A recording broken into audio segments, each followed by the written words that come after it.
Au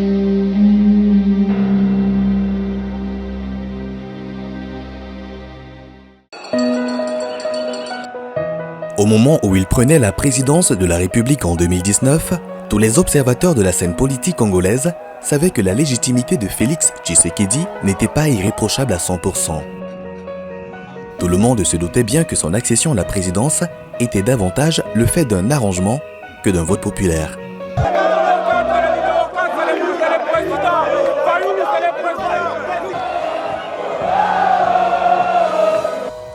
Pourtant, à quelques exceptions près, les Congolais ont bien voulu croire en lui donner une chance de faire mieux, beaucoup mieux que son prédécesseur, qu'il avait passé la quasi-totalité de sa vie politique à critiquer. 5 ans après, c'est l'heure du bilan. Un bilan qui ressemble pourtant davantage à une désillusion. De toute évidence, le bilan du premier mandat de Félix Tshisekedi à la tête de la République démocratique du Congo prend les formes d'une arnaque d'État.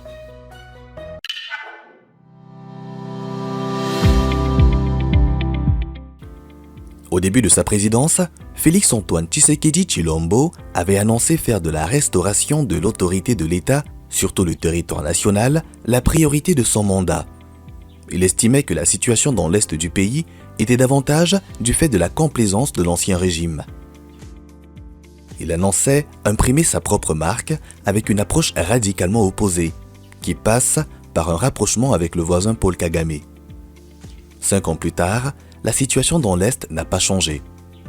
Elle s'est même empirée. Dans cette interview qu'il accorde à France 24 et RFI, lui-même reconnaît son échec. Depuis, les rebelles du M23 ont repris du terrain.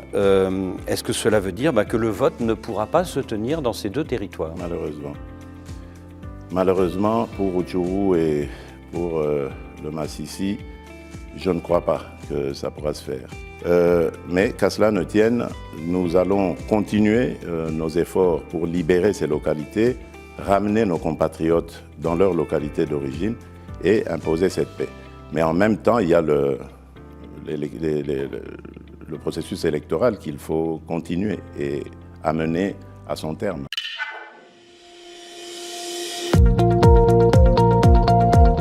C'est le chantier sur lequel il avait demandé à être jugé. Annoncé en grande pompe, la lutte contre la corruption est pourtant devenue le ventre mou de la présidence Tshisekedi. Malgré les grandes annonces, telles que la réactivation de l'Inspection générale des finances et la création de plusieurs structures anticorruption rattachées directement à la présidence de la République. La corruption ne s'est jamais autant bien portée dans le pays. Elle a même fait son nid au cœur du pouvoir et englué plusieurs proches collaborateurs du président Félix Tshisekedi. Le chef de l'État, Félix Tshisekedi, a reçu ce mardi 28 juin dans son bureau de la Cité de l'Union africaine à Kinshasa, Vital Kamerhe, son ancien directeur de cabinet. La rencontre qui était attendue depuis près d'une semaine a finalement eu lieu dans la nuit de ce mardi. Décontracté et tout sourire, le chef de l'État, Félix-Antoine Tshisekedi Tshilombo, accueille son hôte avec une chaude accolade. Comment ça va? Ça va bien, Excellence. Une émotion. En réalité, Vital Kamerhe est un poids lourd de la politique congolaise. Surtout, c'est un proche allié du président Félix Tshisekedi, dont il était encore 2 ans plus tôt en 2020, le directeur de cabinet. Un poste qu'il quittera brutalement le 8 avril 2020 après une interpellation, suivi d'un placement en détention provisoire à la prison centrale de Kinshasa. Il est alors entendu dans le cadre de l'enquête dite des travaux des 100 jours. Il s'agit d'un énorme scandale financier lié à la gestion des fonds du programme d'urgence des 100 jours de Félix Tshisekedi, qui consistait à améliorer dans l'immédiat les conditions de vie des Congolais à travers des investissements dans les secteurs prioritaires.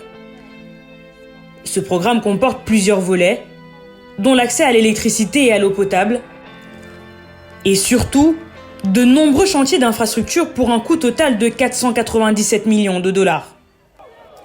Pour piloter le projet, Félix Tshisekedi pose son choix sur son homme de confiance, à qui il doit en partie son accession à la présidence de la République. Cet homme est par ailleurs son directeur de cabinet, Vital Kamerhe. Rapidement, des lanceurs d'alerte font état d'un vaste réseau de corruption dans l'attribution et la réalisation des marchés de ce programme. Des soupçons qui se portent directement sur Vital Kamerhe, entendu en avril 2019 par le procureur de la République, qui estime avoir en sa possession assez d'éléments à charge pour placer en détention le directeur de cabinet du président de la République. Ce qui, naturellement, fait l'effet d'une bombe. Dans la foulée, le procureur général requiert contre lui 20 ans de travaux forcés pour détournement, 15 ans pour corruption, avec 10 ans d'interdiction de droit de vote et d'inéligibilité. Il demande également que l'accusé rembourse les sommes présumées détournées, ainsi que la saisie des sommes se trouvant dans le compte de Kamerhe, sa femme Hamida Chatour et sa belle-fille Soraya Mpiana entre 2019 et 2020.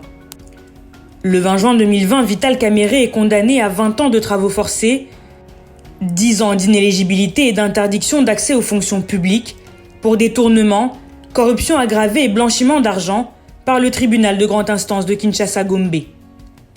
En appel, la peine est réduite à 13 ans de prison et le 6 décembre 2021, sur décision de la Cour de cassation, Vital Kamerhe est remis en liberté provisoire, puis définitivement acquitté. Ce qui est important de noter ici, c'est que la Cour de cassation motive sa décision sur l'argument que la Cour d'appel a violé les droits de la défense. En d'autres termes, la Cour de cassation fonde sa décision sur les éléments de forme, sans se prononcer sur le fond, notamment l'innocence de Vital Kamerhe qu'elle n'a jamais établie. Elle n'a également jamais affirmé que les preuves retenues contre Vital Kamerhe étaient fausses. Un jugement qui laisse planer plusieurs zones d'ombre dans cette affaire et qui pose beaucoup d'interrogations. Sur quelle base donc Vital Kamerhe a été écroué, jugé et condamné en instance, mais aussi en appel? On se demande également d'où venait le montant des détournements allégués, à savoir 50 millions de dollars. Dès lors, une autre question émerge. Est-ce qu'un vice de procédure judiciaire efface le crime ou le délit? Malgré toutes ces interrogations, Vital Kamerhe opère un retour en grâce spectaculaire à l'occasion du remaniement ministériel du 23 mars 2023 au prestigieux poste de vice-premier ministre en charge de l'économie. Lui également affirme travailler pour Félix Tshisekedi. Taylor Lubanga est professeur de droit à l'université de Kinshasa et fait partie du cabinet du président de la République en qualité de chargé de mission. Une position qu'il utilise pour orchestrer un véritable trafic d'influence au cœur de l'appareil d'État. C'est lui qui est l'un des cerveaux du hold-up d'Afriland First Bank Sidi, avec d'autres proches du président aussi véreux que lui, à l'instar de Malangou Kabedi, gouverneur de la Banque centrale du Congo, Fortuna Bisselele, conseiller privé de Félix Tshisekedi, et de Patrick Kafindo, ancien directeur général adjoint d'Afriland First Bank Sidi. Ils ont orchestré une mafia pour faire main basse sur les institutions financières du pays, une stratégie qui a été mise en place depuis le niveau réglementaire, avec une nouvelle loi bancaire qui exempte la Banque centrale du Congo du principe du contradictoire.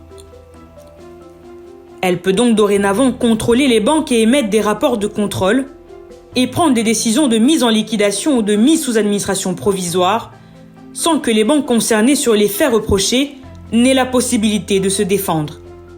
Un autre dossier en justice, c'est celui qui oppose la holding bancaire actionnaire de référence d'Afriland First Bank à la Banque centrale du Congo devant le tribunal de grande instance de Kinshasa-Gombe. L'affaire consiste à la requête d'annulation de la décision portant sur la désignation par la Banque centrale du Congo d'un administrateur provisoire à la tête d'Afriland First Bank.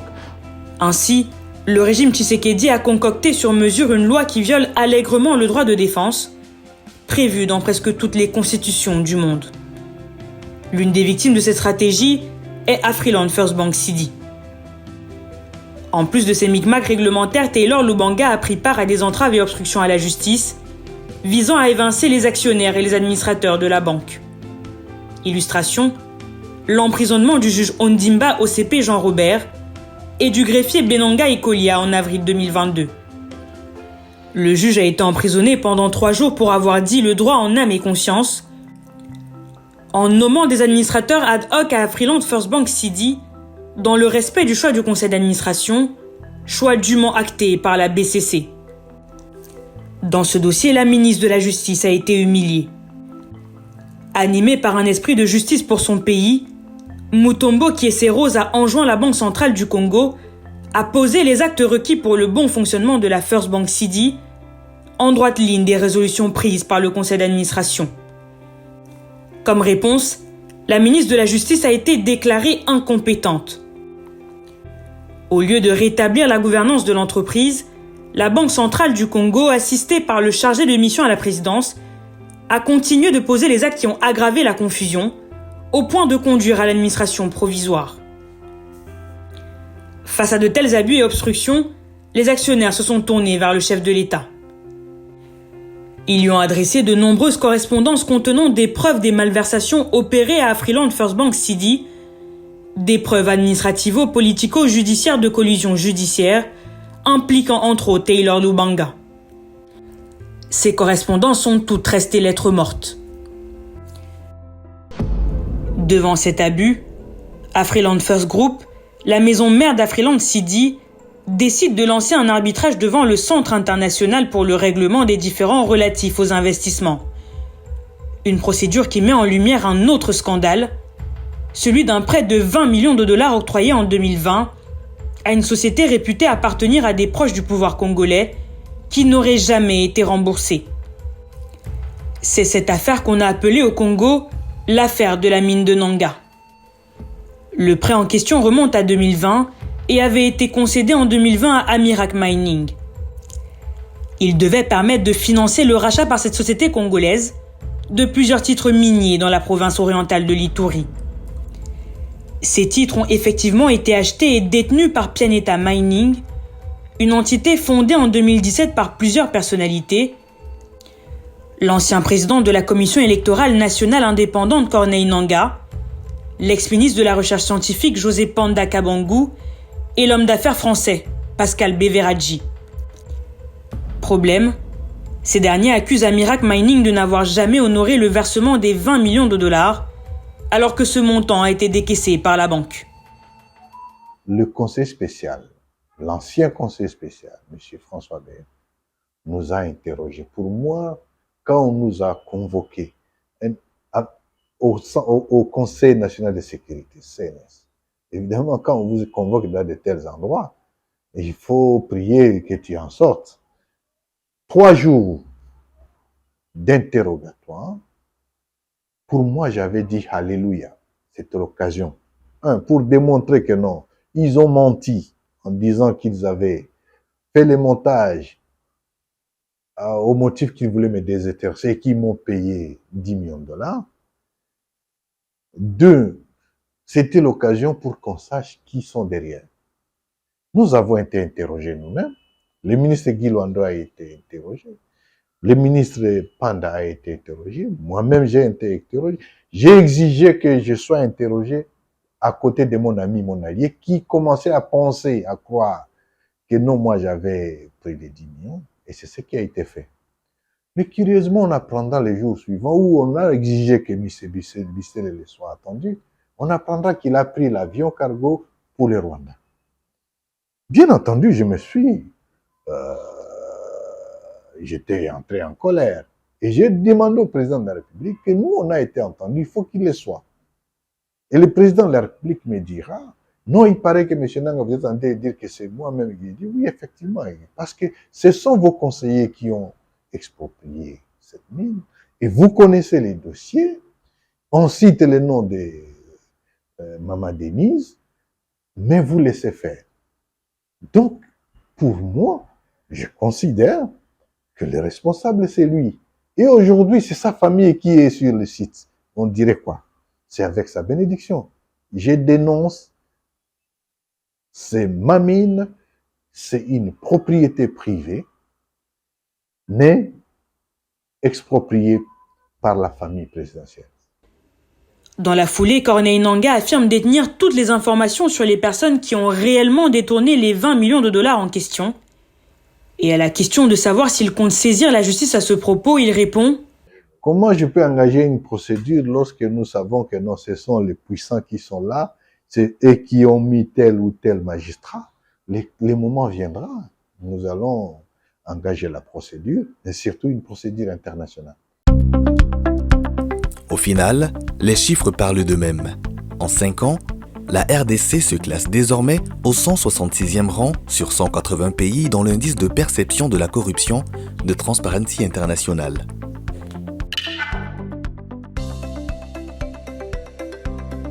À sa prise de pouvoir, Félix Tshisekedi avait pris l'engagement d'éradiquer la famine du territoire de la République démocratique du Congo.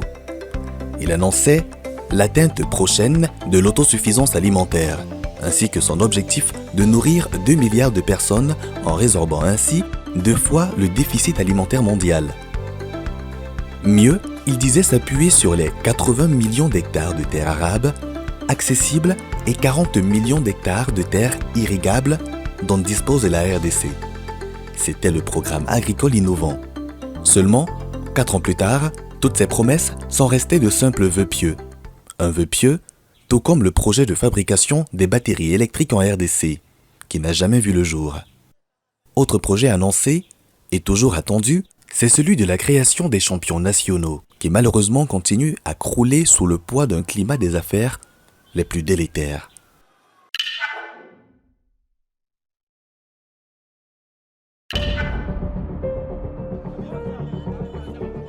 « 31 décembre 2018. Kinshasa, République démocratique du Congo.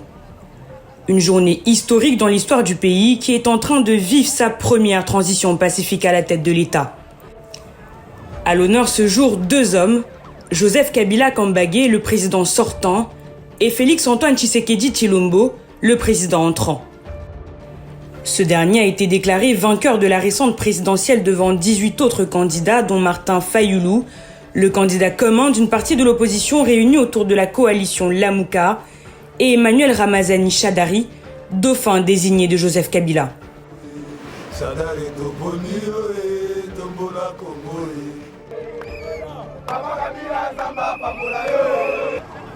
Au terme de sa prestation de serment, le nouveau président reçoit des félicitations de plusieurs pays. Fait important, ces pays saluent davantage la transition pacifique au sommet de l'État, sans saluer le processus électoral qui a porté au pouvoir le nouveau président. Ces réserves sont davantage la résultante d'un malaise né de la contestation des résultats de la présidentielle. Ayant obtenu 7 51 013 suffrages valablement exprimés. Emmanuel, 4 millions.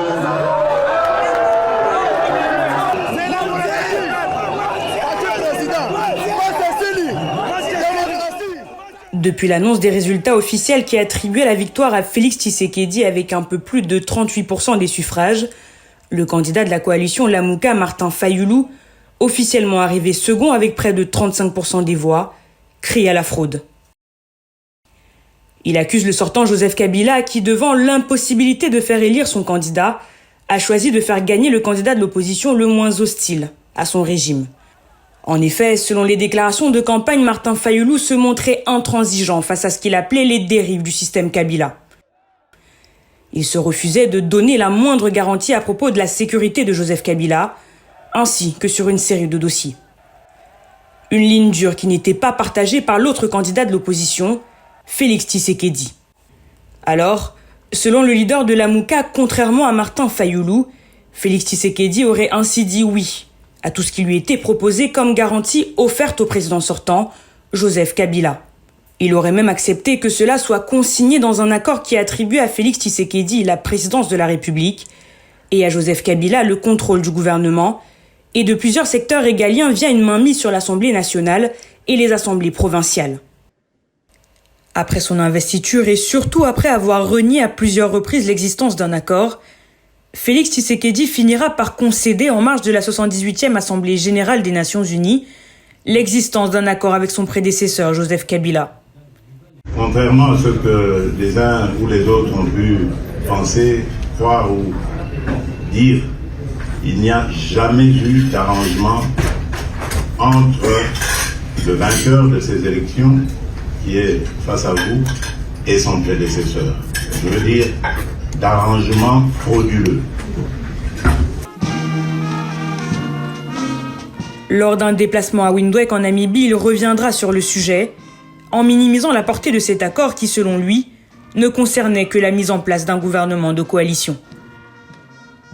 C'est un deal que nous avons fait pour que, d'abord, l'alternance se fasse pacifiquement. Donc, il y a eu cette entente et elle s'est faite pacifiquement pour qu'après les élections législatives et la majorité qui s'en est dégagée, il y ait une coalition avec le camp de M. Kabila, le camp sortant. Ainsi donc, pour Félix Tshisekedi, contrairement à ce qui se dit, cet accord stipulait uniquement que les deux parties travailleraient pour un programme commun dans l'intérêt du Congo. Une version qui peine à convaincre. 4 ans plus tard, une nouvelle langue se délie et pas la moindre, c'est celle de Corneille Nangaa. À l'époque, il était au cœur du système au poste de président de la commission électorale. Il fait donc partie de ceux qui ont orchestré tout ce à quoi on a assisté en 2018. 5 ans après, il a décidé de parler et surtout de justifier les motivations qui ont conduit à la signature de cet accord entre le sortant Joseph Kabila et Félix Tshisekedi. Pour lui, les propos du président Félix Tshisekedi ne sont rien de plus qu'un mensonge d'État. Cet accord existe et je suis l'un des co-rédacteurs. Et les autres co-rédacteurs sont présents. Dans les jours qui viennent, je donnerai leurs noms. Et d'autres sont dans son camp politique aujourd'hui. Cet accord a été certifié, signé par le président Tshisekedi et son prédécesseur, le président Kabila, et il a été certifié conforme par 3 chefs d'État africains qui sont vivants. Et ce qui est intéressant, c'est que l'un des chefs d'État nous a dit que il a félicité, non seulement il a félicité l'accord, mais il a avancé qu'un tel accord, un tel compromis est d'autant plus intéressant et à féliciter qu'il a permis pour la première fois qu'il y ait remise et reprise entre la première remise et reprise entre 2 chefs d'État africains, entre 2 chefs d'État dans votre pays. Il nous a conseillé même de la publier. Mais évidemment, les circonstances du moment n'ont pas permis, mais nous aurons le temps de le publier désormais, parce que ce que vient de faire le président de la République est très dangereux. Pour crédibiliser ces affirmations, Corneille Nangaa affirme que l'accord en question est intitulé « Accord pour la stabilité et la paix » et qu'il a été signé devant des témoins civils et militaires. Mieux, le document a été validé par 3 chefs d'État africains. Le président sud-africain Cyril Ramaphosa, le président égyptien Abdel Fattah el-Sisi et le président kényan de l'époque, Uhuru Kenyatta. Cependant, Corneille Nangaa, qui admet être en conflit personnel avec Félix Tshisekedi sur plusieurs sujets, se refuse à divulguer le contenu de l'accord. Il maintient que le document contraint Félix Tshisekedi à des obligations qu'il n'est pas en train de respecter. Pour lui, en ce qui concerne le respect de la parole donnée, Félix Tshisekedi a des antécédents peu glorieux. Le président Tshisekedi, le faisant, c'est une fuite en avant. Il sait que cet accord a des clauses qui indiquent la mise en œuvre ou du moins le respect de certaines clauses par lui dans les mois qui viennent. Alors, comme il ne respecte jamais les accords, il n'a pas respecté l'accord de Genève, il n'a pas respecté l'accord de Nairobi, et celui-ci, il ne veut pas le faire, c'est comme ça qu'il sort. Il prétend qu'il n'y a pas un accord. Monsieur le Président, il y a un accord. Et vous êtes tenu.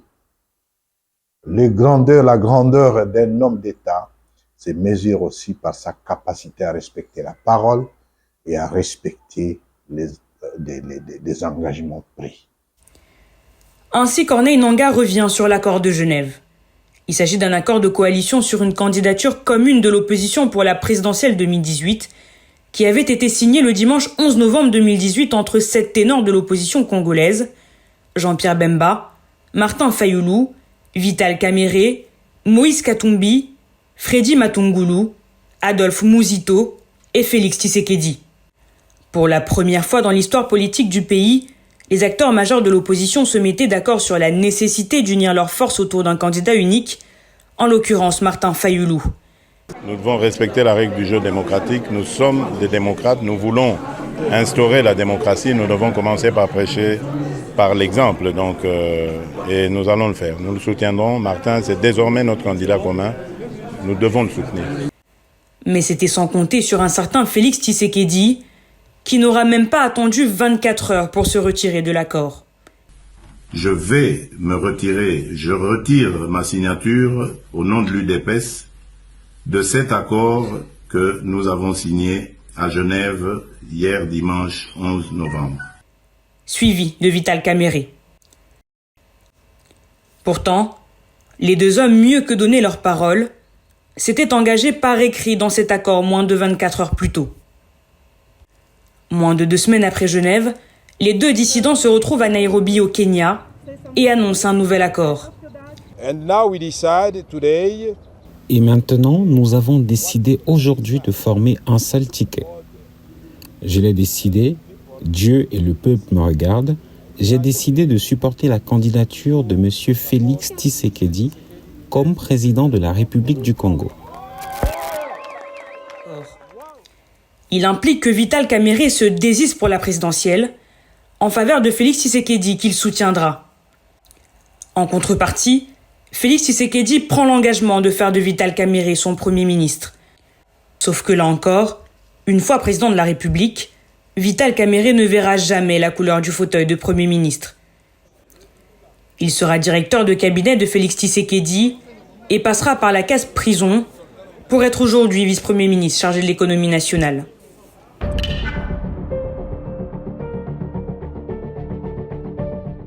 En République démocratique du Congo, un candidat au poste de président de la République doit soit présenter un diplôme d'études supérieures, soit pouvoir prouver 5 années d'expérience professionnelle en politique, dans l'administration ou dans le domaine économique.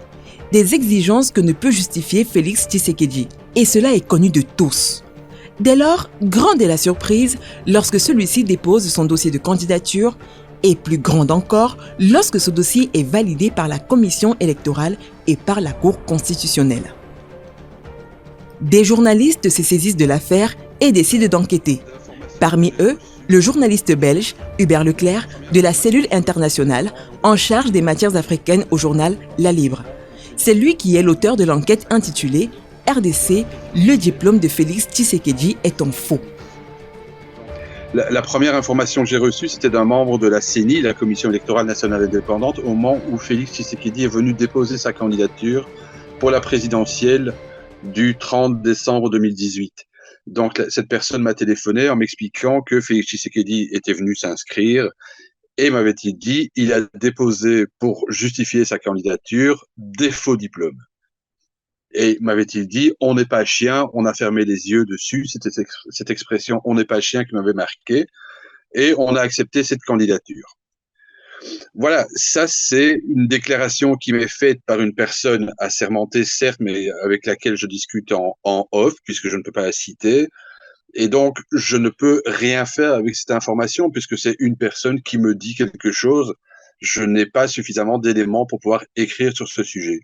Dans la foulée, quelques jours plus tard, je découvre qu'il y a une commission rogatoire qui était envoyée par le ministère de la Justice congolaise, qui était envoyée à Bruxelles, justement pour s'intéresser à ce dossier du diplôme de Félix Tshisekedi. Donc là, ça commence tout doucement à avoir une petite musique dans ma tête. En effet, comme la loi le lui imposait, Félix Tshisekedi devait justifier de son cursus académique au niveau supérieur. Et il a déposé devant la Commission électorale nationale indépendante ce document. Une attestation de l'obtention avec mention « Satisfaction » d'un graduat en marketing et communication. Un diplôme qu'il aurait obtenu durant l'année académique 1990-1991 à l'Institut des carrières commerciales, ICC, une école supérieure de promotion sociale relevant de la ville de Bruxelles. Interrogé par Hubert Leclerc, l'Institut affirme que le document en question n'est pas issu de ses services. L'école dit même ne pas organiser un tel graduat. ça va être une enquête interne qui va commencer avec mon collègue qui s'occupe de la communauté française, qui s'occupe donc de l'enseignement francophone en Belgique francophone, qui va et donc à deux, on va remonter la piste jusqu'à l'Institut des carrières commerciales, qui est l'institut dont Félix Tshisekedi prétend être diplômé en 1990-91, pour arriver à la conclusion que cet institut ne délivre pas le type de diplôme que Félix Tshisekedi prétend avoir, et de un. Deux, le directeur finalement nous dira que Félix Tshisekedi s'est inscrit dans cette école-là, donc il a bien été étudiant dans cette école-là, mais il n'a jamais terminé ses études. Donc, ça démontre clairement qu'il ne peut pas avoir de diplôme. Déjà, ce diplôme n'est pas donné dans cet institut-là.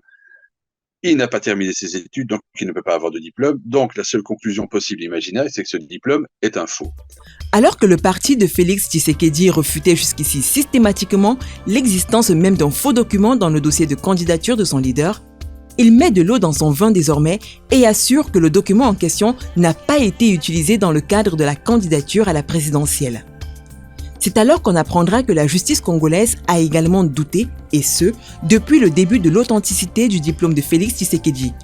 Et puis vient se greffer dessus une commission rogatoire qui est envoyée par Kinshasa. Si la commission rogatoire est envoyée par Kinshasa, c'est pas simplement parce que Félix Tshisekedi aurait pu a dit d'ailleurs, dans une interview télévisée sur un média congolais en ligne, en 2017 ou 2016, il avait présenté ses diplômes à ce moment-là. Il n'y a aucune raison que l'État congolais enquête là-dessus s'il n'a pas déposé ses diplômes lors de son inscription. En novembre 2018, soit plus d'un mois avant les élections présidentielles du 30 décembre, les affaires étrangères belges remettaient les conclusions de l'enquête à leurs collègues congolais. En plus de confirmer formellement que le diplôme présenté par Félix Tshisekedi est un faux, le directeur de l'ICC a mis à disposition le dossier complet d'étudiants de Félix Tshisekedi. Une interrogation apparaît alors. Pourquoi la justice congolaise, alors en possession de toutes ces évidences, n'a pas simplement annulé l'acte de candidature de Félix Tshisekedi, ou à minima ouvert une information judiciaire à son encontre? Parce que ça veut dire quoi? Ça veut dire qu'à partir du moment où le pouvoir congolais de Joseph Kabila a les résultats de cette commission rogatoire, ça veut dire qu'il tient aussi Félix Tshisekedi. Félix Tshisekedi est un peu l'otage à ce moment-là du pouvoir de Joseph Kabila, parce que lui a la preuve que c'est un faux et que donc il s'est inscrit de manière frauduleuse à l'élection de 2018. En entrant en fonction le 24 janvier 2019, Félix Tshisekedi avait pris une série d'engagements qu'il a considérés comme priorité. 5 ans plus tard, ses promesses ressemblent davantage à des chimères. En 5 ans, la RDC a régressé sur quasi tous les plans. Tous les signaux sont au rouge, qu'il s'agisse des indicateurs politiques, sécuritaires, économiques, sociaux et même sportifs et culturels. Dans ce contexte, les inquiétudes légitimes sont à l'ordre du jour quant à l'issue de la présidentielle 2023. Si en 5 ans, Félix Tshisekedi est parvenu à mettre la RDC complètement à genoux, qu'en sera-t-il au terme de 5 années supplémentaires ?